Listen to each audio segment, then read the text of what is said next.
नमस्कार. आवाज स्टुडिओमध्ये सर्वांचं स्वागत. मी आकाश भोसले. खरं तर आपण पाहतोय की मागच्या बऱ्याच महिन्यांपासून आपण कोरोनाचा मोठा लढा देत आहोत. मात्र जे काही सर्वसामान्यांच्या जगण्याचे, उपजीविकेचे जे प्रश्न आहेत, संविधानाने जे काही मूलभूत हक्क जे दिलेले आहेत आणि त्या हक्कांवरती कुठेतरी आज अतिक्रमण होताना दिसतंय. रोजगाराचे, शिक्षणाचे, आर्थिक प्रश्न हे आता आपल्याला बाजूला पडताना दिसतायत. म्हणून आज आपण एक चर्चा ठेवलेली आहे. विधिमंडळाचे अधिवेशन फक्त हक्कभंग आणण्यासाठी होते का? रोजगार, शेतकरी, आपत्ती, आर्थिक संकट, शिक्षण यावर आता कोण बोलणार आहे? या अनुषंगाने आज आपण चर्चा करणार आहोत. माझ्याबरोबर आहेत काही मान्यवर. शर्मिला येवले ज्या आहेत त्या थोड्याच वेळात आपल्याला जॉईन होतील. माझ्याबरोबर आहेत बी युवराज, जे अभ्यासक आहेत, डाव्या चळवळीमध्ये ते अग्रेसर असतात. माझ्याबरोबर आहेत रुखसाना पाटील शेख, ज्या NSYच्या जनरल सेक्रेटरी आहेत. माझ्याबरोबर आहेत श्रीरंजनजी आवटे, जे राजकीय विश्लेषक आहेत. आणि माझ्याबरोबर आहेत विकासजी कुचेकर, जे मानवी हक्क संरक्षण जागृती संस्थेचे अध्यक्ष आहेत. मला पहिल्यांदा युवराजकडे जायचंय. युवराज, एकूण जे कालचं विधिमंडळाचं अधिवेशन झालं, आपल्याला वाटत होतं की शेतकऱ्यांना कुठेतरी दिलासा मिळेल, रोजगारावरती कुठेतरी चर्चा होईल, मात्र हे होताना आपल्याला दिसलं नाही. हो, बरोबर आहे. म्हणजे खरं तर आज देशातली आणि अगदी विशेषतः महाराष्ट्रातली जर स्थिती बघितली तर आता आकाश तुम्ही म्हणाला त्याप्रमाणे बेरोजगारीपासून, शेतकऱ्यांच्या पासून ते करोनाची अतिशय गंभीर स्थिती आहे. आणि अशा काळामध्ये जेव्हा अधिवेशन होतं तेव्हा नेमकी तीच अपेक्षा असते की या गंभीर प्रश्नांच्यावर चर्चा व्हावी. परंतु आपण बघतो की ते सोडून कंगना आणि अर्णब यांच्या विरुद्धचा हक्कभंग हे सगळं आलेलं आहे. तर याच्याविषयी मला वाटतं की सत्ताधारी आणि विरोधी यांच्यापैकी कुणाची एकाची बाजू घ्यावी अशी खरीच परिस्थिती नाहीये. एकीकडं विरोधी पक्ष म्हणून भाजप काहीतरी हे मुद्दे उचलेल, तर मला वाटतं त्याची दूर तर कोणतीही शक्यता नाहीये. जर भाजपचं गेल्या विशेषतः 6-7 वर्षाचं पॉलिटिक्स बघितलं तर अतिशय उथळ भावनिक प्रश्नांच्या आधारावरचं राजकारण हेच फक्त भाजप करू शकतो. त्याच्या पलीकडचं दुसरं कुठलंही राजकारण. विशेषतः मला वाटतं की बाकीच्या आपल्या सगळ्यांनाच माहिती आहे की याचा एक संदर्भ बिहारच्या निवडणुकांशीही आहे. तर या प्रकारचं उथळ राजकारण भाजप करू शकतो. त्यामुळे भाजप याच्यातल्या कुठल्या मुद्द्यांच्यावर फार काही करेल अशी तशी शक्यताही नव्हती. दुसरीकडं सत्ताधारी पक्ष म्हणून जे काही महाविकास आघाडी आहे, तर महाविकास आघाडीनं आता जे काही हा हक्कभंग प्रस्ताव आणलेला आहे तर तो मला वाटतं केविलवाना प्रयत्न आहे. म्हणजे कंगना राणावत किंवा अर्णब गोस्वामी अतिशय म्हणजे आपली कोणच किती खालच्या पातळीवर आपण समाज म्हणून आलेलो, त्याची एक अतिशय उत्तम व्यक्तिमत्व आहे. आपली समाज व्यवस्थाच कशी खराब झालेली आहे, त्यामुळे दोघांची काडिक काय चांगलं बोलायची त्यांची पात्रता नाहीये. परंतु जर शिवसेना किंवा काँग्रेस जर या भ्रमात असेल की यांच्या विरुद्ध काहीतरी हक्कभंग प्रस्ताव आणून यांनी जो काही नंगाना चालवलेला आहे अर्णब किंवा यांनी, त्याला आपल्याला काही तोंड देता येईल, तर मला असं वाटतं शिवसेना किंवा काँग्रेस हे भ्रमात आहेत किंवा त्यांना अजून गोष्टी लक्षातच आलेल्या नाही अशीच परिस्थिती असं मला वाटतंय. तर आकाश तिथं थांबतो. परंतु मला वाटतं की याच्यातील अजून जे काही मुद्दे आहेत की मला असं का वाटतं किंवा मग इतरही मुद्दे तर त्याच्यावर मी नंतर येईल. तर माझी पहिली शॉर्ट प्रतिक्रिया. रुखसाना, काल जे आपण अधिवेशन पाहिलं, जे माध्यमांमधून आपल्यापर्यंत जे काही मुद्दे पोहोचत होते, एकूणच विद्यार्थ्यांचा प्रश्न आहे, रोजगाराचा प्रश्न आहे, एज्युकेशनचा प्रश्न आहे.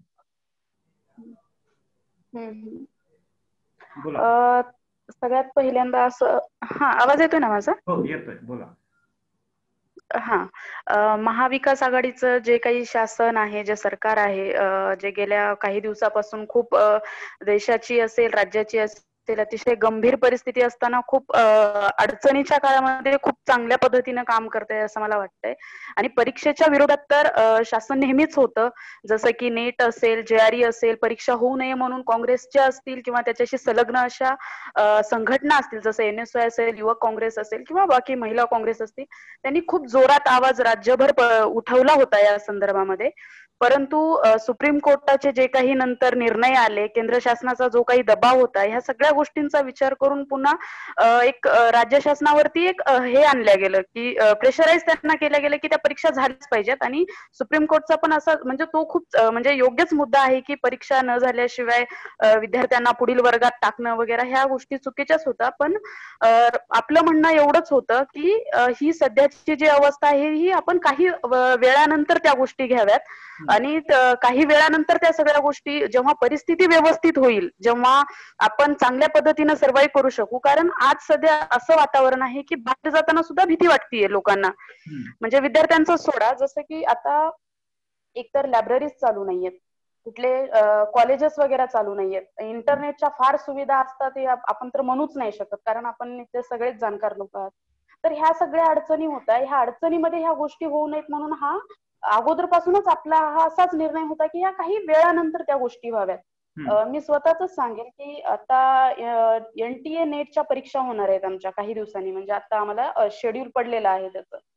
तर मुद्दा असा आहे की मी पुणे विद्यापीठाची स्वतः विद्यार्थिनी होते आहे म्हणजे आता पण. तर मी राज्यशास्त्रामधून नेट देणार आहे आता. तर माझ्या डिपार्टमेंटचं जे आहे ते मला पुस्तकच इश्यू नाही करू देत आहे ना तिथून. त्यांनी मला स्पष्ट सांगितलेलं आहे की आता कोविडच्या काळामध्ये आम्ही तुम्हाला पुस्तकं वगैरे नाही देऊ शकत. तर मी म्हटलं की मग मी इथे येऊन अभ्यास करू शकते का, लायब्ररीत मी बसू शकते का? तर ते म्हणले नाही, असं तर शक्य नाहीये, ते अलाउड नाहीये, आता जमणार नाही. पण साधा मुद्दा आहे की जर मला लायब्ररीची सुविधा नसेल, मला जर रेफरन्स बुकच भेटत नसतील, जे काही चांगले उच्च दर्जाची जी पुस्तकं असतात ती अर्थातच आपल्याला लायब्ररीतून आपापल्या कोठ्यातून मिळत असतात, परंतु त्या सुविधा जर भेटत नसतील तर परीक्षांना आपण सामोरं कसं जायचं, त्या कशा द्यायच्या आणि अर्थातच याच्यातून काय येणार आहे. अभ्यास कसा करायचा हा बोला. अभ्यास कसा करायचा हा प्रश्न आपल्या समोर आता उभा आहे. श्रीरंजनजी, 100% मोदी सरकार रिया विरुद्ध CBI, ED, NCB वापरत आहे, तर दुसऱ्या बाजूला ठाकरे सरकार कंगना विरुद्ध BMC वापरत आहे. आपण सकाळपासून माध्यमांमध्ये या बातम्या पाहतोय. मात्र तुमचे आमचे जे सर्वसामान्यांचे प्रश्न आहेत हे कुठंच आता म्हणजे विरोधी पक्ष असेल, सत्तेवाले असतील किंवा माध्यम असतील, हे कुठंच घेताना दिसत नाहीये.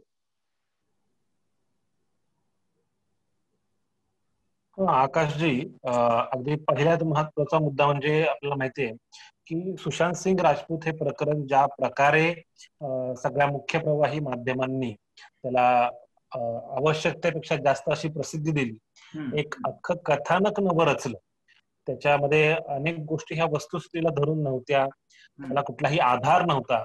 आणि तुम्ही जर आता सर्च केलं सुशांत सिंग आणि फेक न्यूज, तर अल्ट न्यूज मध्ये तुम्हाला अनेक रिझल्ट मिळतील. त्यामुळे जाणीवपूर्वक सुशांत सिंग प्रकरण हे तापवलं गेलं. त्याचे दोन उद्देश होते. त्याच्यामध्ये एक आदित्य ठाकरेंची प्रतिमा हनन करणं, त्यांचा काहीतरी एक संबंध आहे या सगळ्या कलाकारांच्या वर्तुळाशी, असं दाखवत त्यांची प्रतिमा मलिन करणं हा एक भाग. आणि दुसरा भाग हा होता बिहारच्या निवडणुकीमध्ये सुशांत सिंगचा वापर करणं, सुशांत सिंगच्या मृत्यूचा वापर करणं, की आमच्या एका बिहारी आयकॉन वरती कशा प्रकारे अन्याय झाला त्याला दाखवून देण्याचा तो प्रयत्न होता. आणि गेले जवळपास 1.5 महिने आपण पाहतो की अत्यंत हीन दर्जाचा असा हा सगळा प्रयत्न भाजप पुरस्कृत सारी माध्यमही करत होती. आणि त्याच्यामध्ये नंतर कंगना राणावतनं सुद्धा उडी घेतली, तिने सुद्धा भाजपला पूरक अशा प्रकारची विधानं सारी केली. आणि मग आता अखेरीस जे अवघं 2 दिवसांचं अधिवेशन होतं त्याच्यामध्ये सुद्धा अर्णब गोस्वामी आणि कंगना राणावत यांच्या विरोधात हक्कभंगाचा प्रस्ताव जाहीर केला गेला आणि त्याच्यावरतीच प्रामुख्याने चर्चा झाली. त्याच्यामुळे तुम्ही आता म्हणालात त्याप्रमाणे जे मूळ मुद्दे आहेत, म्हणजे रोजगाराचा प्रश्न असेल, शेतीचा प्रश्न असेल, स्थलांतरित मजुरांचा प्रश्न असेल, परिघावरच्या सगळ्याच समूहांचा प्रश्न असेल, त्या बाबतीमध्ये किंवा आरोग्याचा जो मुख्य आता जी आरोग्याच्या संदर्भातली आणीबाणी आहे त्या सगळ्या संदर्भामध्ये फारशी पुरेशी चर्चा होऊ शकली नाही. म्हणजे एका अर्थानं केंद्राला म्हणजे मोदी सरकारला जे मूळ प्रश्नांना बगल देण्याचं जे राजकारण करायचं होतं त्याला प्रत्युत्तर देण्यामध्येच राज्य शासनाची एनर्जी, ऊर्जा खर्च झाली असं आपल्याला दिसतं. हा त्यांच्या ट्रॅप मध्ये अडकण्याचा एक भाग आहे. पण दुसऱ्या बाजूला महाराष्ट्र सरकारनं खरोखरच या सगळ्या आणीबाणीला खूप चांगल्या प्रकारे तोंड दिलेलं आहे का, तर त्याला आपण पूर्णपणे असं म्हणू शकणार नाही, पण काही अंशी नक्कीच आपल्याला म्हणता येईल की महाराष्ट्र सरकार हे बाबतीमध्ये गंभीर होत. पण त्यांनी केलेली मदत किंवा त्यांनी घेतलेले निर्णय हे पुरेसे होते का, तर त्याचं उत्तर स्वच्छ नाही आहे असं मला वाटतं. आणि त्याच्या संदर्भामध्ये आपल्याला हे सगळे मुद्दे लावून धरण्याची आज आवश्यकता निर्माण झालेली आहे. आणि आपण पाहतो आता मगाशी विद्यार्थ्यांच्या संदर्भानेही रुक्साना यांनी काही मुद्दे मांडले आणि ते फार महत्वाचे मुद्दे आहेत. त्या एका मुद्द्याच्या संदर्भात सुद्धा विचार करतो तेव्हा मला असं लक्षात येतं की किती पातळ्यांवरती समन्वयाचा अभाव आहे. म्हणजे राज्य पातळीवर असो, केंद्र पातळीवरती असो, आणि मग नंतर वेगवेगळे GRचा खेळ असो. मग शेवटी सुप्रीम कोर्टाने काय निर्णय दिला, सुप्रीम कोर्ट एका बाजूने की परीक्षा घ्या, त्याच वेळेस म्हणते की ती कधी घ्यायची याची स्वायत्तता राज्य सरकारला. त्यामुळे आता झालंय असं की अगदी खालच्या स्तरापासून ते अगदी वरच्या स्तरापर्यंत सर्वस्तरीय गोंधळाची अशी सगळी ही अवस्था आहे. आणि त्याच्यामध्ये विद्यार्थ्यांच्या भवितव्याशी म्हणजे त्याच्याशी खेळलं जाते अक्षरशः, आणि ही अतिशय दुर्दैवी अशी बाब आहे. आणि मग असे म्हटलं त्याप्रमाणे हे सगळे जे परिघावरचे समूह आहेत त्यांचं आता काय होणार, लॉकडाऊन इतका काळ वाढवलं गेलं त्याच्या बाबतीत सुद्धा सुसूत्रता नव्हती. आपल्याला माहितीये त्याच्या संदर्भातले अनेक गोंधळ होत. पण या सगळ्या ज्या बाबी आहेत त्याच्यातून आपण यांना काय प्रकारचा दिलासा देणार या बाबतीमध्ये तुम्ही म्हणतात असं फार मोठा निर्णय, धोरणात्मक निर्णय घडला असं दिसत नाही. आजही आपल्याला या सगळ्या संदर्भानं मूलभूत धोरणात्मक निर्णयाची आवश्यकता आहे, ते पण आपल्या कळीच्या मुद्द्यांविषयी. हे सगळे बाकी अस्मितेचे किंवा जे ज्याला नॉन इश्यूज म्हणतो आपण, ते नॉन इश्यूज आज सगळे पटलावरती येतात. आणि मगाशी बी युवराज यांनी त्याचा उल्लेख केला की आपले सगळे महत्वाचे जे मुद्दे आहेत ते दूर सारून आपण एका वेगळ्या प्रश्नांच्या भोवती, अस्मितेच्या. बरोबर बरोबर. विकासजी, माझा आवाज येतोय?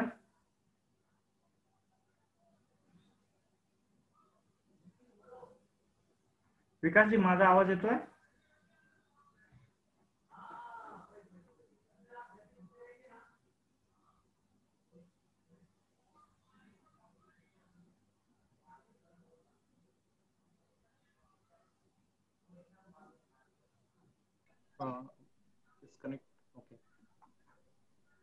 काही टेक्निकल इश्यूमुळे आपला आवाज येत नव्हता.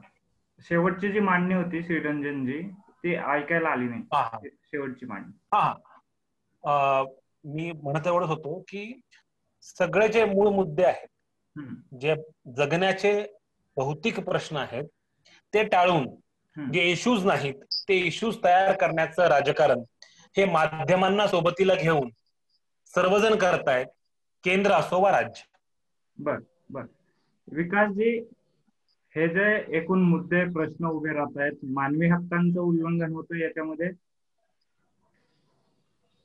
आकाशजी, माझं या समर्थनाचं म्हणणं असं आहे की जो समाज, ज्या समाजातलं बुद्धिजीवी वर्ग आणि ज्याच्याकरता खऱ्या अर्थानं आपण लोकशाहीचा चौथा स्तंभ ज्याच्याकडे म्हणून पाहतो, तो जर लोकशाहीचा चौथा स्तंभ जर ढासळला गेला तर तो बुद्धिजीवी समाज ऑटोमॅटिकली एका वेगळ्या वळणावरती आपण चाललेलो आहोत का हा प्रश्न निर्माण होतो. कारण जागतिक महामारी आपल्या देशाच्यापासून सुरू झाली आणि त्या जागतिक महामारीला धरून आपल्या देशातलं राजकारण एका धर्मांच्या दिशेने सुरू झालं की या जागतिक महामारीला आपल्या भारतामध्ये येण्यामध्ये जसे काय एखादी कुठली तरी जमात आहे आणि या जमातावर ते वार्तांकन, हळूहळू ते वार्तांकन जसं जसं लॉकडाऊन पुढे गेला त्याच्याकडनं जाऊन ज्यावेळेस खऱ्या अर्थानं श्रमिकांचे प्रश्न उपस्थित राहिले, त्यांच्या जगण्या मरण्याचा प्रश्न उपस्थित राहिला आणि ते आपलं काम सोडून आपल्या मूळ गावी जाण्याच्या दृष्टिकोनातून जगडायला लागले, त्याही वेळेस या माध्यमांनी त्याच्यामध्येही एका समाजाला टार्गेट करून त्याचं वार्तांकन करायला सुरुवात केली, समाजामध्ये दुही पसरवण्याचं काम त्याच्यामध्ये सुरू केलं. आणि हे सगळं सुरू करत असताना पुढे कुठेतरी आपलं जून महिन्यामध्ये एक अभिनेत्याची आत्महत्या होते आणि त्या आत्महत्येच्या अनुषंगानं जसे कोरोनाचे सगळे प्रश्न संपलेले आहेत, जगण्या मरण्याचे सगळे प्रश्न संपलेले आहेत असं समजून जे वार्तांकन केलं, जसं आता सगळ्याच मान्यवरांनी सांगितलं, त्या पद्धतीनं या सगळ्या गोष्टीवरती हे ज्यावेळेस हे सगळं लागू होतं त्याच्यामध्ये मूलभूत मानवी हक्क जे अतिशय कष्टानं, अतिशय संघर्षानं आपल्याला मिळालेले आहेत याच्यावरती एक आपत्ती व्यवस्थापन नावाचा कायदा अतिक्रमण करू शकतो का, हा माझा या ठिकाणचा पहिला प्रश्न आहे. कारण आज आपल्याकडं उपजीविकेसाठी खऱ्या कष्टकरी जो वर्ग आहे, जो घरगुती कामगार महिला आहेत किंवा फेरीवाले आहेत, या फेरीवाल्यांच्या जगण्या म्हणण्याचा प्रश्न आहे. आजही त्यांना काम मिळत नाही आणि आपण अनलॉकच्या दिशेने झालोय असं सरकार सांगतंय. आणि या अधिवेशनामध्ये अशी अपेक्षा होती की खऱ्या अर्थानं जे शेतकऱ्यांचे प्रश्न आहेत, ज्यांच्या मालाला जे उत्पादित भाव पाहिजे ते भाव मिळत नाही, त्याचबरोबर ती आज तो खऱ्या अर्थानं ज्याचा आपण शिक्षण हा बेसिक पाया म्हणतो, तो पाया तो वयवर्ष 6 ते 14 या वर्षातल्या वयोगटातल्या शिक्षणाचा अधिकार आपण प्रदान केलाय. आणि 15 जून पासून आपलं शैक्षणिक वर्ष सुरू झाल्याचं माननीय शिक्षण मंत्री यांनी सांगितलेलं आहे. आणि हे शिक्षण देत असताना आपण ऑनलाईन शिक्षण देतोय आणि ऑनलाईन शिक्षणासाठी काही चॅनल सुरू केलेत असं सुद्धा माननीय पंतप्रधानांनी सांगितलं होतं. तसं महाराष्ट्र शासनाच्या मुख्यमंत्री यांनी सांगितलं होतं. ज्ञानगंगा नावाचे चॅनल आणि त्याच्या दूरदर्शनवरती त्याचं आम्ही प्रक्षेपण करू.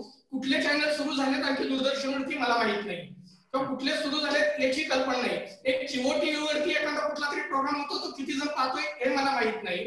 आणि ज्यांना ऑनलाईन शिक्षण सुरू केलेलं आहे त्या ऑनलाईन शिक्षणामध्ये आता ज्या खाजगी शिक्षण संस्था आहेत त्या खाजगी शिक्षण संस्था विद्यार्थ्यांना फी भरल्याशिवाय त्याच्यामध्ये त्यांना युजर आणि पासवर्ड दिले जात नाही. हे जे मूलभूत प्रश्न आहेत याची कुठेतरी आता मला वाटतं की अधिवेशनामध्ये चर्चा होईल, त्याच्यावरती कुठेतरी बोललं जाईल. पण हे न करता केवळ एक अभिनेत्याचं काय चाललेलं आहे आणि एखादी अभिनेत्री काय बोलती आणि तो एखादी अभिनेत्री एखादं कुठलं ड्रग्स घेतील याच्यावरती संपूर्ण जो फोकस आहे आणि त्याच्यातून जो हक्कभंग आणला जातोय, मग नागरिकांनी त्यांच्या मूलभूत प्रश्नांवरती जो गदा आणलेली आहे त्याच्याविषयी हक्कभंग मांडायचा कोणाकडे? बर, मूलभूत प्रश्नांवरती खर तर दुर्लक्ष होत आहे. आज एक सोशल मीडियामध्ये ट्रेंड सुरू आहे की एक दिवस माध्यमांवरती बहिष्कार घालूयात. जे मूलभूत प्रश्न आहेत ते प्रश्न माध्यमांमध्ये चर्चले जात नाहीत. युवराज, कितपत फरक पडेल एक दिवस माध्यमांवर बहिष्कार घातला तर? माध्यमांना जाग येईल? एक दिवस बहिष्कार घातला तर माध्यमांना जाग येणार आहे का? नाही, म्हणजे मला वाटतं की म्हणजे प्रत्यक्ष या ह्याच्यातून फार काही होईल असं मला वाटत नाही. फक्त या अनुषंगाने एकूणच माध्यमांचा जो मुद्दा आहे तर तो गंभीर आहे. किंबहुना मी तर म्हणेल की खरं तर म्हणजे विधिमंडळ किंवा लोकसभा हे वर आहेत आणि त्याच्यामध्ये जे काही जनता केंद्रीय राजकारण किंवा कामकाज व्हावं त्याचं माध्यमांनी एक प्रकारे प्रतिबिंब असावं. पण आता एक्झॅक्टली उलट झालंय. माध्यमांमध्ये काय चाललंय, माध्यमांमधली लढाई आणि विधिमंडळमध्ये फक्त त्या लढाईतला एक भाग येतो. मला वाटतं राजकारणाचं किती खालच्या पातळीवर गेलेलं आहे हे पाहिलं पाहिजे. आणि इथं मला वाटतं मगाशी श्रीरंजन यांनी म्हणलं तो मुद्दा महत्वाचा आहे की एक प्रकारे महाविकास आघाडी हे सगळ्यात सापळ्यात अडकणं किंवा मगाशी मी म्हटलं तसा एक प्रकारे केविलवाना प्रयत्न आहे. आपल्याला एक लक्षात घेतलं पाहिजे की माध्यम ही फक्त माध्यम नाहीयेत. अर्णब गोस्वामी वगैरे हे चेहरे आहेत, प्यादे आहेत. त्याच्या मागे प्रचंड मोठी धनशक्ती, बरोबर, जे काही मोदी शहा यांच्या माध्यमातून भारतातल्या सर्व धनदांडग्यांची ताकद आज मोदी शहाच्या मागे आहे, बरोबर ना. तर ती सगळी ताकद कित्येक हजार करोडची आहे. मला वाटतं की अंबानींनी जेव्हा नेटवर्क 18 घेतला तेव्हा त्याच्या मागे 4,000 करोड ची जी काही इन्व्हेस्टमेंट केली, हा सगळा हजारो करोडचा पैसा हा या मीडियाच्या मागे आहे. राजीव चंद्रशेखर यांची जी काही रिपब्लिक टीव्ही मध्ये इन्व्हेस्टमेंट आहे. तर तुम्ही अर्णब गोस्वामी वगैरे सारखे जे काही लिटरली म्हणजे काय म्हणतात अशी भुंकणारे जे पत्रकार आहेत ज्यांना दूर तर वैचारिकतेशी काडीत का घेणं नाही, लोकांच्या प्रश्नांची काडीत का घेणं देणं नाही, तर भाजपकडे ती ताकद आहे की त्यांच्या माध्यमातून भाजप आपला अजेंडा पुढे रेटू शकतो, बरोबर ना. भाजपचा अजेंडा साधा सोपा आहे. लोकांना बंपक राष्ट्रवाद, हिंदुत्व यासारख्या आभासी मुद्द्यांमध्ये गुंतवून त्यांना अंबानी अदानीची दलाली करायची आहे आणि हा अजेंडा चालवण्यासाठी माध्यमांची पूर्ण शक्ती त्यांच्या मागे आहेच, बरोबर. फक्त त्यामुळे भाजपच्या विषयी प्रश्नच नाही. भाजप काय म्हणतात भारताच्या इतिहासातला सर्वात काळाकुट्ट आत्ताचा एक प्रकारचा कालखंड आहे. फक्त अधिक महत्वाचा मुद्दा आहे की त्याला उत्तर आपल्याला अशा एक दिवसाच्या बहिष्काराने देता येणार आहे का, किंवा काँग्रेस किंवा शिवसेनेनं विधानमंडळात फक्त हक्कभंग प्रस्ताव आणून देता येणार आहे का. तर मला वाटतं की हे निश्चितपणे हे देता येणार नाही आणि या भ्रमातून बाहेर आलेलं नक्कीच चांगलं आहे. पण आता विकासजींनी जो मुद्दा मांडला, बरोबर, की महाराष्ट्रातल्या एकूणच कष्टकरी वर्गाची काय भयंकर अवस्था आहे देशातल्या, बरोबर. पण मला वाटतं लोकांना कळत नाही अशातला भाग नाही. म्हणजे सर्वसामान्य कष्टकरी वर्ग तर ठीकच आहे ना, मध्यम वर्गाची काय आज अवस्था आहे नाही का आकाश. म्हणजे मध्यम वर्गाची सर्व इन्व्हेस्टमेंट संपत चाललेली, पुढच्या 2-4 महिन्यात कित्येक जणांच्या नोकऱ्या गेलेल्या आहेत. पण हा जो काही असंतोष आहे, लोकांच्या मधला हा जो राग आहे, तो संघटित करणं, त्याच्यावरून काहीतरी चळवळी उभारणं, त्याच्यावरून काहीतरी हे केलं तरच तुम्हाला या अंबानी अदानीची जी शक्ती आहे त्याला तुम्हाला तोंड देता येणार आहे. एक दिवसाचा बहिष्कार किंवा विधिमंडळात हक्कभंगाचा प्रस्ताव याच्यातून फार काही साध्य करता येणार नाही. तर मला वाटतं हे विरोधी पक्ष किंवा आता महाविकास आघाडीचे पक्ष करू शकत नाहीत, हे मला वाटतं की सिद्ध आहे. तर मग हे कसं पुढे घेऊन जातो हा मला वाटतं महाराष्ट्रासमोरचा मुख्य प्रश्न आहे. नक्की. महाराष्ट्रामध्ये सध्या विद्यार्थ्यांचा एक ट्रेंड सुरू आहे की आता अंतिम वर्षाच्या परीक्षा होणार आहेत, पण त्या परीक्षेचा पॅटर्न कसा असणार आहे, MCQ ला घेऊन विद्यार्थी विरोध करतायत. आता परीक्षा तोंडावरती आलेल्या आहेत, मात्र विद्यापीठांनी या परीक्षा कशा पद्धतीच्या असणार आहे, त्याचा पॅटर्न काय असणार आहे हे अद्याप सांगितलेलं नाहीये. म्हणजे विद्यार्थ्यांच्या पुढील हा मोठा प्रश्न आहे. रुक्साना.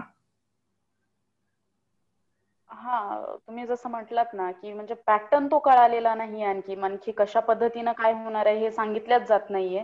म्हणजे हॉल तिकीट येणार आहेत, परीक्षा होणार आहेत, तारखा येऊन जात आहेत, केंद्राच्या तारखा येत आहेत, राज्य शासनाच्या तारखा येतात. यामध्ये विद्यार्थ्यांची खूप जास्त अशी कुचंबना होतीये या सगळ्या गोष्टींमध्ये.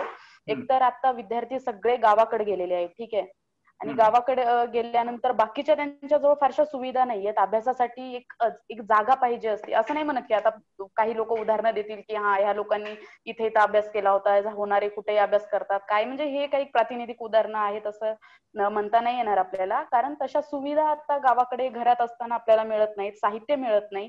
तर ह्या गोष्टी फार आहेत, म्हणजे फार अडचणीच्या आहेत. आणि जरी ऑनलाईन घेण्याची जर म्हणत असतील परीक्षा, तर तेवढं मेकॅनिझम आहे का, सगळ्यांजवळ त्या सुविधा उपलब्ध आहेत का, हा प्रश्न खूप महत्वाचा आहे. त्याच्यामुळं विद्यार्थी म्हणजे खूप म्हणजे त्यांच्यावर एक मानसिक ताण आलेला आहे. आणि आता एवढा कोरोनाचा काळ असला तरीही MPSCच्या परीक्षा होतील असं सांगण्यात आलं होतं. 20 सप्टेंबर आधी 13 सप्टेंबरला पेपर होता, मग नंतर तो पोस्टपोन झाला, परत 20 सप्टेंबरला केला, परत 2-3 दिवसा अगोदर परत एक प्रेस नोट आली आणि त्याच्यामध्ये सांगितलं की 11 ऑक्टोबरला तो पेपर होणार आहे. तर ही म्हणजे प्री होण्यासाठीचे हा जो काही विद्यार्थ्यांचा जो काही लढा चालू आहे, याच्यामध्ये असं नाही की फक्त ह्याच्यामध्ये 5 महिन्याची मेहनत आहे, 3 महिन्याची मेहनत आहे, तर 5-5, 6-6 वर्ष विद्यार्थी याच्यामध्ये इन्व्हेस्ट केलेली आहेत. स्वतःचं आयुष्य त्यांनी त्या गोष्टींसाठी दिलेलं असतं. आणि त्यातून आपल्याला जेव्हा काहीच मिळत नाहीये किंवा परीक्षा कधी होतील काय होतील हे सांगता येत नाही, तेव्हा हे फार अडचणीचं होऊन बसतं.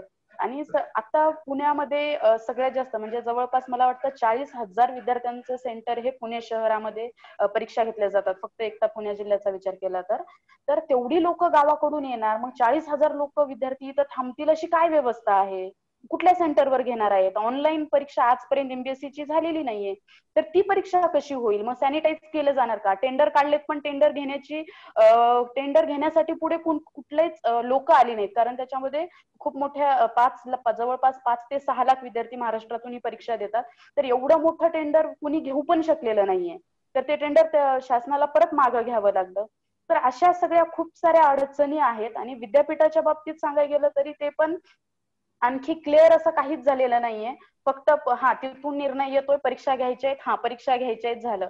म्हणजे एकदा विद्यार्थ्यांना फोन जात आहे की तुम्ही तुमचे काय डॉक्युमेंट्स वगैरे पाठवून द्या आणि तुम्हाला पुढील वर्गात कदाचित टाकण्यात येणार आहे, हे काही दिवसापूर्वी चालू होतं. मग आता परत असं चालू आहे की मग आता परीक्षा होणार आहे, परत वापस द्या. या चर्चेतून जे काही प्रश्न उभे राहिलेले आहेत, खरं तर आता अपेक्षा कोणाकडून करायची, महाराष्ट्रापुरतं मी बोलतोय, महाविकास आघाडीकडून करायची, विरोधी पक्षाकडून करायची, का हे प्रश्न माध्यम आपले प्रश्न जनसामान्यांचे प्रश्न मांडतील म्हणून माध्यमांकडून करायची. आकाशजी, मला असं वाटतं की मुळामध्ये सर्व पातळ्यांवरती हा समन्वयाचा अभाव आहे. म्हणजे सुरुवातीलाच परीक्षा घ्याव्यात किंवा घेऊ नये या सगळ्या संदर्भानं केंद्र आणि राज्य यांच्यामध्ये किती विसंवाद होता हे आपल्याला राज्यपाल आणि मुख्यमंत्र्यांचं जे भांडण सुरू झालं त्यातून सुस्पष्ट झालं. आणि मग त्याच्यानंतर UGCची भूमिका, सुप्रीम कोर्टामध्ये अखेरीस ते केस झालं. याचा अर्थ असा होतो की मुळामध्ये सामोपचारानं निर्णय घेण्यामध्ये केंद्र आणि राज्य सरकार ही अपयशी ठरली. आपला या सगळ्या अपयशाचं मूळ हे आपल्या आपली जी संघराज्य चौकट आहे ती आपण बळकट करू शकलो नाही, त्याच्यामध्ये चांगल्या प्रकारचा संवाद होऊ शकला नाही. आणि हे केवळ परीक्षांपुरतं मर्यादित अशातला भाग नाही. जीएसटी वरून आता जे रान सध्या पेटलेलं आहे की जीएसटीचा परतावा राज्यांना मिळत नाहीये. आणि आताच केंद्र सरकारनं असं जाहीर केलं की आम्ही पीपीई किट पण देणार नाही. दुसरं असं की केंद्र सरकार असं म्हणत होतं की राज्य सरकारांनी पीपीई किट खरेदी करायचं नाही. मग आता ते जर देणारही नसतील आणि खरेदी करण्याची परवानगी देणार नसतील तर करायचं काय, असं डेडलॉक सगळा निर्माण होतो.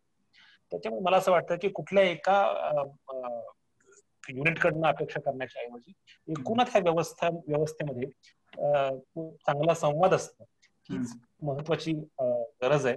आणि ते जर झाला तर प्रश्न अजूनही सुटू शकतात.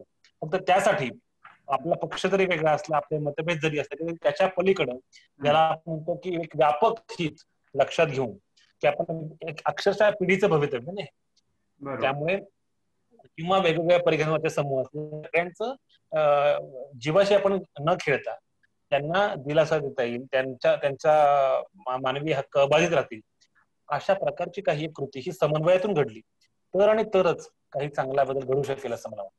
बरोबर. हे जे प्रश्न उपस्थित राहत आहेत याला पर्याय व्यवस्था आपल्या पातळ्यांवरती आपणच देणं गरजेचं आहे. चर्चेच्या शेवटी सर्वांना फक्त एक मिनिट देतोय की हे जे प्रश्न उपस्थित राहत आहेत ठामपणाने या प्रश्नांसमोर आता उभं कसं राहायचंय. विकासजी, मला हे सांगायचं आहे की या संकटाच्या काळात जर स्वयंसेवी संस्थांनी पुढे येऊन गोरगरीब आणि वंचित घटकांना जर मदत केली नसती तर सरकारचं अक्षरशः पितळ उघडं पडलं असतं, तर सरकारी यंत्रणा संपूर्ण अस्तित्वात आहे का नाही असं निदर्शनास आलं असतं. आणि या सगळ्या संकटातून मला हे सांगायचंय की मागे आपल्याकडं हे संकट चालू असताना एक आपत्ती संकट आलं जे मोठ्या प्रमाणात वादळ निर्माण झालं, जो आपला किनारपट्टीचा भाग होता. या किनारपट्टीच्या भागातल्या अनेकांची घरं उद्ध्वस्त झाली, त्यांचे संसार मोडीकीस गेले आणि आपले विरोधी पक्ष नेते सगळ्यात पहिल्यांदा मी तिथं मदतीला पोहोचलो या संघाच्या भीमगर्जना त्या ठिकाणी करत होत्या आणि या सगळं तो वास्तव पुढे त्या ठिकाणी मांडलं गेलं आणि मोठी मोठी आश्वासनं दिली गेली की आम्ही तुम्हाला मदत करूया, मात्र ही मदत या अधिवेशनातून मिळेल अशी अपेक्षा असणाऱ्या या वंचित घटकांना, या पीडित वर्गांना कुठेही मिळालेली नाही किंवा त्याचा प्रश्नच उपस्थित राहिलेला नाही. पण दुर्दैव असं आहे की ज्याचा कुठलाही भाग समाजाशी किंवा समाज घटकाशी निगडीत नाही किंवा त्याचा मोठा परिणाम समाज घटकावरती करणार आहे अशा याच्यावरती चर्चा करून, सभात्याग करून किंवा त्याच्यावरती जो काय 2 दिवसाचं अधिवेशन चालणार होतं त्याच्यामध्ये हा प्रश्न मार्गी लावण्याच्या ऐवजी या अधिवेशनात केवळ एखाद्या अभिनेत्याचा अभिनय कसा चुकीचा होता किंवा काय त्याचं काय ही चर्चा झाली. पर्याय व्यवस्था म्हणून आपल्या पातळीवरती आपल्याला काय किंवा रिया चक्रवर्तीचं ड्रग्स कनेक्शन असू द्या, या सगळ्या प्रश्नाकडनं सोडून विकासजी युवराज थोडक्यामध्ये मला म्हणजे मला वाटतं की आजच्या कालखंडात सगळ्यात महत्वाचं वैशिष्ट्य म्हणजे या कोरोनाच्या परिस्थितीनं संपूर्ण व्यवस्थेला उघडं केलेलं आहे. म्हणजे एका पातळीवर आपल्या आरोग्य व्यवस्था तर अगदीच उघडी पडलेली आहे, पण इव्हन अर्थव्यवस्था सुद्धा लोकांचे जे प्रचंड हाल चाललेले तर उघडी पडलेली आहे. तर आताच्या कालखंडात मला वाटतं खूप महत्वाचं आहे की हा पक्ष तो पक्ष, मला वाटतं सर्व प्रस्तावित पक्ष म्हणजे भाजपा सर्वात तळागाळातला पक्ष असला किंवा सर्वात नालायक पक्ष जरी असला तरी सुद्धा मला वाटतं की त्याच्या पलीकडे जाऊन महाराष्ट्राला स्वतःला एक पुरोगामी आणि कष्टकऱ्यांच्या लढ्यांची खूप मोठी परंपरा आहे. आपल्या इथला जो काही शाहू आंबेडकरांचा लढा असू दे किंवा मुंबईतल्या गिरणी कामगारांचा लढा असू दे, मला वाटतं महाराष्ट्राची ती खरी प्रेरणा आहे. त्या आधारावर मला वाटतं की जर आपण खऱ्या अर्थानं या आपल्या राज्यातील किंवा देशातील म्हणजे आपण आपल्या राज्यातील जर आजच्या जनतेचा जो खरा प्रश्न आहे, जो विद्यार्थ्यांचा जो नुकसानानं मांडला अतिशय गंभीर प्रश्न आहे, त्याचप्रमाणे सर्व कष्टकरी दलित, मला वाटतं की तो लढा जर आपण पुढे नेऊ शकलो तर मला वाटतं की तोच एकमेव पर्याय आहे आणि त्याच्या माध्यमातून महाराष्ट्र खरं तर पुन्हा एकदा देशाच्या राजकारणाला नवीन दिशा देऊ शकते ती गरज आहे. आणि आता मोदी शहांचं राजकारण देशाला फक्त म्हणजे सडवतच आहे. रुक्साना थोडक्यामध्ये या सगळ्या गोष्टीमध्ये म्हणजे प्रत्येक जण अडचणीतच आहे. सध्या जीडीपीचं जे काही आपण बघतोय, जे काही रेट एवढ्या जोरजोरात खाली चाललाय तिथं म्हणजे फारसं लक्षच लोकांचं नाहीये. आता तिथं आवाजच उचलला जात नाहीये, इतक्या जोरात आपण खाली फेकल्या चाललोय. तर मला असं वाटतं की विद्यार्थ्यांची पण कुचंबना झाली नाही पाहिजे. आणि पत्रकारितेबद्दल तुम्ही एक प्रश्न विचारला होता, तर तेव्हा पत्रकारिता एक दिवसासाठी आपण काय काय बॅन आणि काय एका दिवसासाठी थांबवण्यासाठी तुम्ही बोलत होतात, बहिष्कार टाकण्याबद्दल बोलत होता. तर बहिष्कार वगैरे ह्या गोष्टी करण्यापेक्षा ह्यातून काही साध्य होणार नाही हे सरांनी खूप चांगल्या पद्धतीने मांडलं होतं. तर मला असं वाटतं की ती जागरूकता त्यांच्यामध्ये आली पाहिजे. कुठल्याही मनमोकळेपणे त्यांना आपली स्वतःची मतं मांडता आली पाहिजे. म्हणजे कुठल्या तरी एका पक्षाला घेऊन असेल किंवा एका विशिष्ट विचारसरणीला घेऊन पत्रकारिता करण्यापेक्षा एक चौथा आधारस्तंभ म्हणून सरांनी जे म्हटलेलं आहे, तर त्या पद्धतीनं त्यांनी प्रश्न लोकांचे घेऊन एक निडरपणे प्रश्न मांडता त्यांना आले पाहिजे असं मला वाटतंय. आणि ही कुचंबना जी काही आहे लोकांची ती थांबली पाहिजे आणि प्रत्येकाला स्वतःचा आवाज उठवून दाखवता आला पाहिजे. म्हणजे मी एखाद्या पक्षाची आहे तर मी त्याबद्दल बोलायचंच नाही, मी शांतच राहायचं. जो विरोधी आहे तर माझं काम असणार आहे की हा मी त्याला विरोधच केला पाहिजे. ही जी परंपरा पडलेली आहे आपल्या इथं, ती परंपरा कुठतरी मला वाटतं की ती थांबली पाहिजे. तेव्हाच आपण एक म्हणू की आपण लोकशाहीकडे कुठतरी प्रवास करतोय. कारण ही लोकशाही कुठं आपल्या पातळीवरती सामाजिक कार्यकर्ते, अभ्यासक, पत्रकार, काही प्राध्यापक मंडळी असतील, यांनी आता आपल्या पातळीवरती काय करायचंय? कारण अपेक्षा आता सत्तेकडून नाहीये, विरोधकांकडून नाही आणि माध्यमांकडून नाही, पण आपल्या सर्वसामान्यांच्या जगण्या मरण्याचा प्रश्न आहे.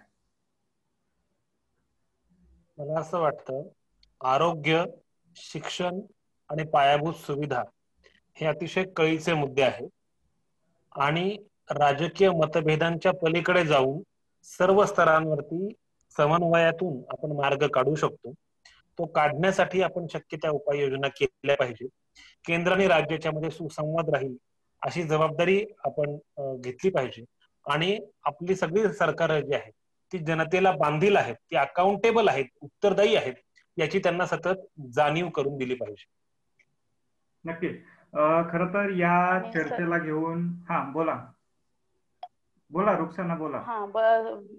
हा सर जसं म्हटले तसंच की विद्यार्थी हा खूप महत्वाचा घटक आहे. आणि प्राध्यापक श्रीरंजन आवटे सर माझे प्राध्यापक, माझे सर गुरुजी पण आहेत ते स्वतः. तर मला असं वाटतं की विद्यार्थ्यांवरती जे संस्कार होतात ते प्राध्यापक खूप म्हणजे त्यांच्या आयुष्यामध्ये खूप मोठा रोल असतो शिक्षक वर्गाचा. तर ते कशा पद्धतीनं विद्यार्थ्यांना संस्कार करतात, त्यांना कशा पद्धतीनं शिकवतात, कसं न्यूट्रल राहून त्या गोष्टी शिकवतात हे फार महत्वाचं आहे. आणि तिथंच प्रश्न विचारण्याची जी ताकद असते विद्यार्थ्यांची तिथंच निर्माण होती असं वाटतं. तर ह्या सर्व गोष्टीमध्ये शिक्षण व्यवस्थांचा आणि शिक्षकांचा खूप मोठा रोल आहे. परंतु सध्याचा जो काही बाजार चालू आहे ह्या सगळ्या, मला म्हणजे माझं स्वतःच असं वैयक्तिक मत आहे की ह्या जी शिक्षण व्यवस्था ही अतिशय पारदर्शक असली पाहिजे. आणि इथून जर विद्यार्थी असेल, देशाचा भावी नागरिक असेल, इथून जर स्ट्रॉंग जर बनला ना तर त्याला कोणीच नाही रोखू शकत, ना त्याला कुठल्या पक्षाची नाही असली पाहिजे. आणि आपल्या एकूण चर्चेमधून जे काही प्रश्न उपस्थित राहिलेले आहेत, या एकूण चर्चेला आपण मान्यवर म्हणून सहभागी झालात. पुन्हा आता आज आपण या चर्चेला इथं पूर्णविराम देऊयात. पुन्हा नवीन विषयाला घेऊन नव्याने एकदा चर्चा करूयात. आज इथंच थांबूयात. धन्यवाद. थँक्यू आकाश. थँक्यू.